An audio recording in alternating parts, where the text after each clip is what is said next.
Our first speaker today says his favorite food is lasagna. He has given his 4 to 6 minute icebreaker speech entitled Junk Food Gestapo. Alex was born and raised in Indianapolis, Indiana, in a family of 6 brothers and sisters.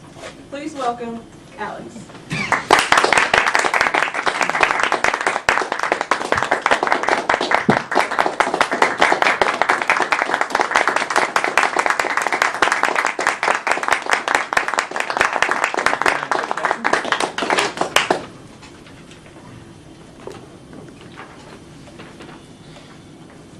Madam Toastmaster, ladies and gentlemen, some people say that those closest to you know you better than you know yourself.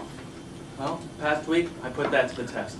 I asked people who are close to me, my family and friends, to describe me in a few descriptive words. Being the optimistic guy that I am, I expected words like fit, resourceful, and active, and fun, thrifty, family man, you know, the great things.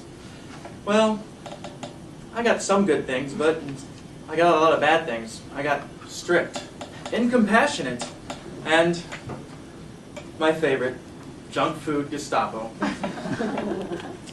Now, I learned one important thing in this exercise. I learned not to ask my wife to describe me right after I pissed her off. So, word to the wise. Now, on the positive side, I got great comments like trustworthy, intelligent, unflappable, and dedicated. But all those comments aside, none of them I'm going to use today because my self-perception doesn't match anybody's perception of me. For I'm going to describe myself today as thrifty, fitness-oriented, family man who happens to be in the Navy. As a family man, I have a wife, 2 kids, a dog, and 5 cats. Never mind the fact that I'm allergic to cats. Now, there is a correlation between my SGLI life insurance benefits and the number of cats in the house.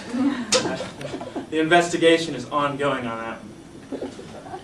The greatest day in my life was May 29th, 2003. On that day, I married Suzette, and I got 2 kids, Zachary and Saxon, in the deal.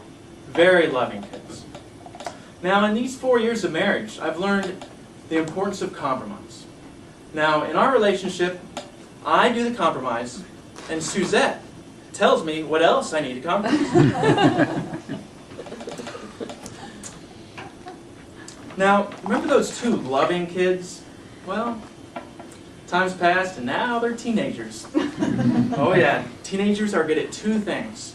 They're good at testing your patience and pushing the line. I say pushing the line and not crossing the line because they are sneaky. They are the masters of deception and misdirection. Oh yes, for those of you with preteens, be prepared. They do grow horns. Yes. Now, another aspect of my life that I'd like to share with you today is I'm a fitness-oriented person.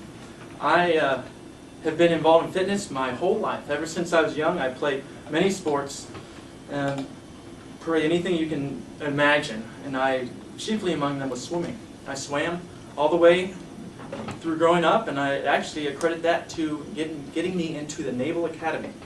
I swam 1 year there, and I continued my athletic adventure with boxing and weight training and a variety of intramurals.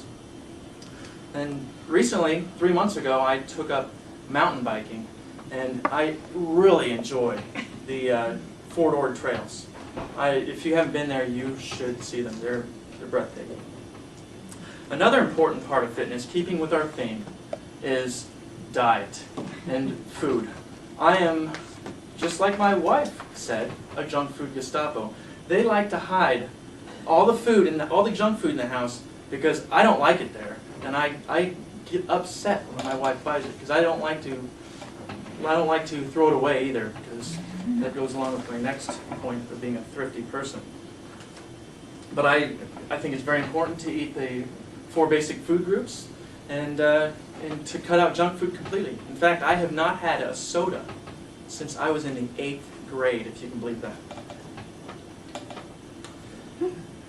Now, all that cutting out junk food has had an impact not only on my health, but it has also had an impact on my wallet.